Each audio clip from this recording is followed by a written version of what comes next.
मित्रांनो, यंदा शिमग्याच्या मुहूर्तावर मुंबईतील भाऊचा धक्का ते थेट कोकणापर्यंत म्हणजेच सिंधुदुर्गातील विजयदुर्गापर्यंत चक्क बोटीने प्रवास करता येईल अशी M2M रोरो फेरी सेवा सुरू करण्यात आलेली। या रोरो फेरीमुळे कधी नव्हे ते तब्बल 54 वर्षांनी पुन्हा एकदा कोकणात जाण्यासाठी जलप्रवासाचा पर्याय कोकणवासियांना उपलब्ध झाला होता। ऐन उन्हाळ्याच्या दिवसात भर समुद्रातून गारेगार वाऱ्यासह केवळ 6 ते 7 तासात कोकणात पोहोचण्याची सुविधा कोकणवासियांसाठी या M2M रोरो फेरीमुळे सुरू झालेली। जलप्रवासामुळे कोकणवासियांमध्येही आनंदाचं वातावरण होतं। परंतु का कोणास ठाऊक कोणाची नजर लागली आणि अवघ्या महिन्याभराच्या कालावधीतच या रोरो फेरी सेवेला ब्रेक लागला। तब्बल 54 वर्षांच्या प्रतीक्षेनंतर सुरू झालेला जलप्रवास अवघ्या 6 फेऱ्यांमध्ये स्थगित झाल्याने तमाम कोकणवासियांमध्ये नाराजीचं वातावरण आहे। आमच्या जलप्रवासात नेमका कोण खोडा घालतोय असा सवाल कोकणवासियांना पडलाय।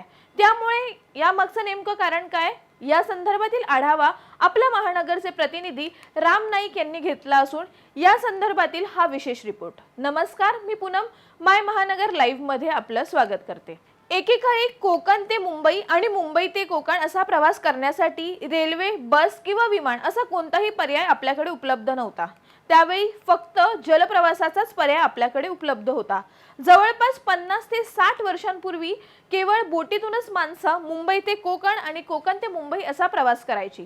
पावसाळ्यात तर काही दिवस हा प्रवास पूर्णपणे बंद असायचा। बोटींद्वारे जलप्रवास हा एकमेव पर्यायच कोकणवासियांकडे होता। परंतु 1972 साली मालवण बंदरात रोहिणी बोट बुडाल्याच्या दुर्घटनेनंतर कोकणवासियांचा हा जलप्रवास पूर्णपणे बंद झाला। कालांतराने रस्ते मार्गाने बस सेवा सुरू झाली। 1990 च्या दशकात तर कोकण रेल्वेचंही आगमन झालं। त्यानंतर तर या जलप्रवासाचा सर्वांना जवळपास विसरच पडला होता।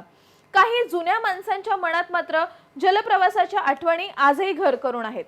एकेकाळी कोकणातील जलप्रवास सेवेमुळे कोकणातील सर्व बंदरे गजबजलेली असायची। मुंबईसह रत्नागिरी, जैतापूर, मालवण, वेंगुर्ला, गोवा अशी विविध ठिकाणी असणाऱ्या बंदरांमधून प्रवासी सेवेसोबतच देश-विदेशातून व्यापारही व्हायचा। कोकणवासियांच्या या जलप्रवासाचा इतिहासही जवळपास 18व्या शतकापासूनचा आहे। मुंबईचे आद्य शिल्पकार नाना शंकर शेठ यांच्या मागणीवरून ब्रिटिशांनी मुंबई ते गोव्यापर्यंत जलप्रवास सुरू करण्यासाठी 1845 मध्ये बॉम्बे स्टीम नेव्हिगेशन कंपनीची स्थापना केल्याची नोंद इतिहासात आहे। जवळपास 125 वर्ष ही सेवा सुरू होती। ब्रिटिश गेल्यावर मात्र 1964 साली या सेवेला घरघर लागली। तोटा सहन न झाल्याने ही जलसेवा काही काळासाठी बंद झाली। कोकणवासियांची गैरसोय होताच महाराष्ट्राचे पहिले मुख्यमंत्री यशवंतराव चव्हाण यांनी पुन्हा जलप्रवासासाठी प्रयत्न सुरू केले। 1965 साली चौगुले स्टीमशिप मार्फत बोट सेवा पुन्हा सुरू केली।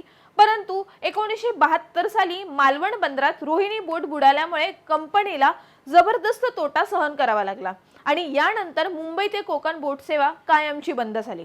1972 ते 2026 असा जवळपास 54 वर्ष मुंबई ते कोकण हा जलप्रवास बंदावस्थेत होता। सिंधुदुर्गचे विद्यमान पालकमंत्री आणि राज्याचे मत्स्य व्यवसाय व बंदरे मंत्री नितेश राणे यांनी पुढाकार घेऊन तब्बल 54 वर्षांनंतर म्हणजे यंदाच्या वर्षी 2026 मध्ये हा जलप्रवासाचा पर्याय कोकणवासियांना पुन्हा एकदा उपलब्ध करून दिला। महाराष्ट्र मेरीटाईम बोर्डाकडून मुंबईतील भाऊचा धक्का ते सिंधुदुर्गातील विजयदुर्गापर्यंत M2M रोरो फेरी सेवा सुरू करण्यात आली। या रोरो फेरी सेवेमध्ये प्रवाशांसह गाड्याही नेण्याची सोय उपलब्ध आहे। अगदी दुचाकी सोबत 4 चाकी कार देखील प्रवासी आपल्यासोबत या बोटीतून कोकणात नेऊ शकतात।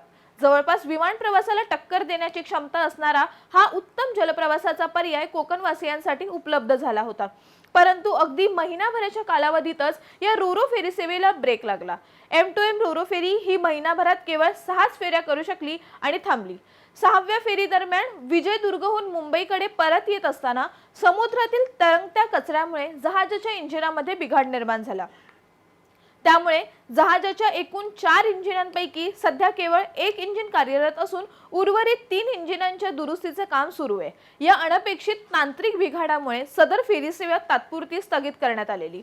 इंजिन दुरुस्तीसाठी आवश्यक असलेले सुटे भाग परदेशातून मागवण्यात आलेत, परंतु आखाती देशातील युद्ध परिस्थितीमुळे त्यांच्या पुरवठ्यात काहीसा विलंब होतोय। या युद्धविरामामुळे 15 दिवसात हे सुटे भाग प्राप्त होतील। त्यानंतर इंजिन दुरुस्तीसाठी सुमारे 10 दिवसांचा कालावधी अपेक्षित आहे। जहाजाची दुरुस्ती पूर्ण झाल्यानंतर केंद्र शासनाच्या संबंधित यंत्रणांकडून M2M जहाजाची तपासणी करून ते प्रवासासाठी योग्य असल्याचं प्रमाणित करण्यात येईल आणि त्यानंतरच वाहतूक सेवा पुन्हा कार्यान्वित केली जाईल असा विश्वास महाराष्ट्र मेरीटाईम बोर्डाने व्यक्त केलाय।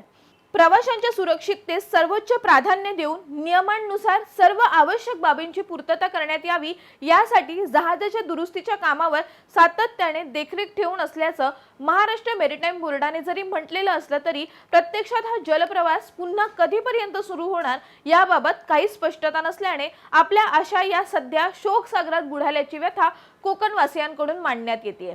समुद्रातील तरंगत्या कचऱ्याने मुंबई ते कोकण रोरो फेरी सेवेच्या प्रवासात खोडा घातल्याने कोकणवासियांच्या जलप्रवासाला ब्रेक लागलाय। जहाजाच्या इंजिनामध्ये बिघाड झाल्याचं कारण पुढे करण्यात येतंय, परंतु कचरा नेमका याच जहाजाच्या इंजिनामध्ये कसा अडकतो हा प्रश्न कोकणवासियांना पडलाय। कारण मुंबई ते गोवा कॉर्डिलिया क्रूज यांसारखी भली मोठी पर्यटन जहाज आपल्या आधीपासून जलप्रवास करतायत, तेथे कधी अडचणी आल्या नाहीत।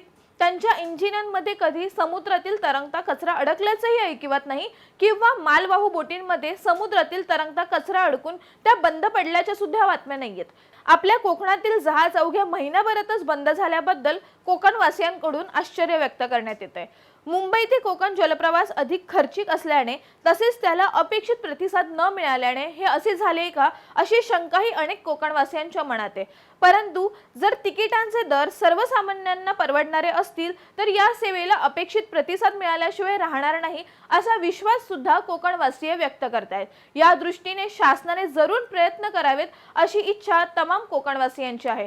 कोकणवासियांची ही इच्छा सत्ताधारी पूर्ण करणार की नाही हे येणारी वेळच ठरवेल। त्यामुळे कोकणवासियांच्या जलप्रवासात नेमका कोणता खोडा पडलाय याबाबतची ही माहिती आपल्याला आवडली असल्यास कमेंट करून आपलं मत नक्की व्यक्त करा। हा व्हिडिओ आवडल्यास लाईक, शेअर आणि हाईप करायला विसरू नका। सोबतच राज्यासह देशातील विविध घडामोडी व नवनवीन माहिती जाणून घेण्याकरता आपण आमच्या माय महानगर लाईव्ह या YouTube चॅनलला सबस्क्राइब करायला आणि mymahanagar.com ला फॉलो करायला विसरू नका। धन्यवाद।